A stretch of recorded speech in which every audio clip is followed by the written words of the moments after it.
pénétration est grande, plus le matériau est dur. Le principe de cette méthode Rockwell est illustré par cette simulation. Tout d'abord, application de la précharge, puis de la charge principale.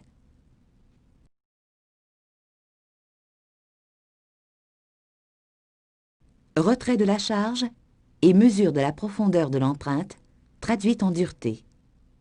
Selon la dureté du matériau, la méthode de dureté Rockwell peut faire appel à des pénétrateurs de formes différentes, par exemple, une bille d'acier dur de 1,59 mm de diamètre pour l'échelle Rockwell B.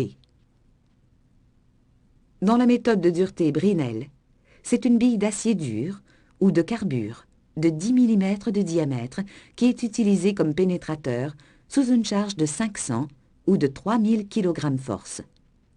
Dans ce cas, la dureté HB est égale à la force appliquée divisée par le diamètre de la calotte sphérique de l'empreinte.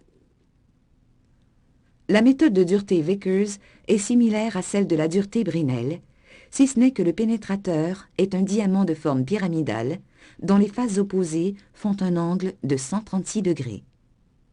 La dureté HV est égale au rapport de la force appliquée à la surface de l'empreinte, déduite de la mesure de la diagonale de cette empreinte. Si on utilise une charge inférieure à 500 g dans la méthode Vickers, on parle alors de microdureté Vickers, une méthode qui permet d'évaluer la dureté des composants de matériaux à l'échelle microscopique, comme l'illustrent ces empreintes de tailles différentes dans les deux types de grains d'un acier.